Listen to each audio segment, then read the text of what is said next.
நாடு முழுவதும் 12 மாநிலங்கள், ஜம்மு காஷ்மீர் யூனியன் பிரதேசம் உள்ளிட்ட 13 மாநிலங்களில் 89 மக்களவை தொகுதிகளில் தேர்தல் வாக்குப்பதிவு தற்போது தொடங்கி இருக்கிறது. இந்த தேர்தலை பொறுத்தவரை 15,88,00,000 வாக்காளர்கள் வாக்குகளை பதிவு செய்ய இருக்கிறார்கள். 1202 வேட்பாளர்கள் களத்தில் இருக்கிறார்கள். 1,67,000 வாக்குச்சாவடி மையங்கள் தற்போது வாக்குச்சாவடி மையத்தில் நாடு முழுவதும் 12 மாநிலங்களிலும் ஒரு யூனியன் பிரதேசத்திலும் வாக்காளர்கள் இன்று காலையிலேயே வாக்களிப்பதற்கு விறுவிறுப்பாக காத்திருக்கக்கூடிய அந்த காட்சிகளை காண முடிகிறது.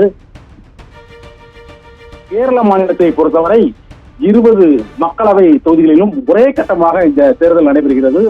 அருகில் உள்ள கர்நாடகா மாநிலத்தில் மொத்தமுள்ள 28 தொகுதிகளில் 14 தொகுதிகளில் இப்போது வாக்குப்பதிவு இன்று நடைபெறுகிறது. இதன் பின்னர் மற்றொரு கட்டமாக மற்ற 14 தொகுதிகளுக்கு வாக்குப்பதிவு நடைபெற இருக்கிறது. இதே போல அசாம் மாநிலத்தில் 5 தொகுதிகள், பீகார் மாநிலத்தில் 5 மக்களவை தொகுதிகள், சத்தீஸ்கர் மாநிலத்தில் 3 மக்களவை தொகுதிகள், ஜம்மு காஷ்மீர் யூனியன் பிரதேசத்தில் ஒரே ஒரு மக்களவை தொகுதி, மத்திய பிரதேச மாநிலத்தில் 7 மக்களவை தொகுதிகள், மகாராஷ்டிரா மாநிலத்தில் 8 மக்களவை தொகுதிகள், ராஜஸ்தானில் 13, உத்தரப்பிரதேசத்தில் 8, வெஸ்ட் பெங்காலில் 3 என 89 மக்களவை தொகுதிகளிலும் இன்று 2ஆம் கட்ட வாக்குப்பதிவு விறுவிறுப்பாக இன்று காலையிலேயே தொடங்கி இருக்கிறது.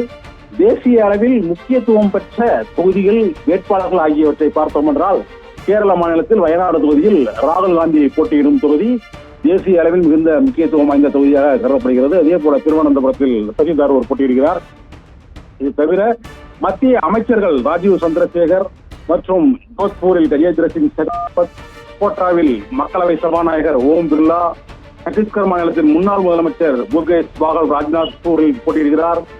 மதுராவில் நடிகை ஹேமமாலினி போட்டியிடுகிறார். இதே போல ஆலப்புழா தொகுதியில் காங்கிரஸ் கட்சியின் முக்கிய தலைவரான KC வேணுகோபால் போட்டியிடுகிறார். அங்கு சிபிஎம் கட்சியின் முன்னாள் MP ஆரிஃப் முகமது கான் போட்டியிடுகிறார். கடந்த முறை நடைபெற்ற லோக்சபா தேர்தலில் மொத்தமுள்ள 20 தொகுதிகளில் 19 தொகுதிகளை காங்கிரஸ் கட்சி கேரளாவில் கைப்பற்றியுள்ள சூழ்நிலையில் இந்த முறை அங்கு பெருவாரியான வெற்றிகளை பெறுமா என்ற எதிர்பார்ப்பு நாடு முழுவதும் எழுந்திருக்கிறது.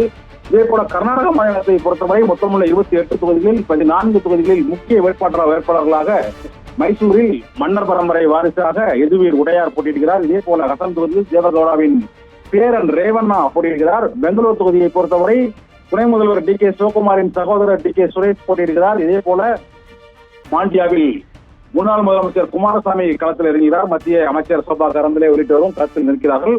இது போன்ற முக்கிய வேட்பாளர்கள் களமிறங்கும் 2ஆம் கட்ட தேர்தலுக்கான வாக்குப்பதிவு சற்று முன்பு தொடங்கியுள்ள சூழ்நிலையில் நாடு முழுவதும் முதல் கட்ட வாக்குப்பதிவு ஏப்ரல் 19ஆம் தேதி நடைபெற்று முடிந்துள்ள சூழ்நிலையில் 2ஆம் கட்ட வாக்குப்பதிவு இன்று தொடங்கி இருக்கிறது. இந்த தேர்தலில் 15 கோடிக்கும் மேற்பட்ட வாக்காளர்கள் வாக்களிக்க இருப்பதை ஒட்டி இந்த 88 தொகுதிகளிலும் வாக்குப்பதிவு இன்று காலையிலேயே பல்வேறு மாநிலங்களிலும் அதற்கான ஏற்பாடுகள் மற்றும் கேரளாவில் 144 தடை உத்தரவு, பதற்றமிக்க மாநிலங்களாக கருதப்படக்கூடிய பல்வேறு மாநிலங்களிலும் அந்தந்த தொகுதிகளில் அதற்கான பாதுகாப்பு ஏற்பாடுகளுடன் வாக்குப்பதிவு தொடங்கி இருக்கிறது.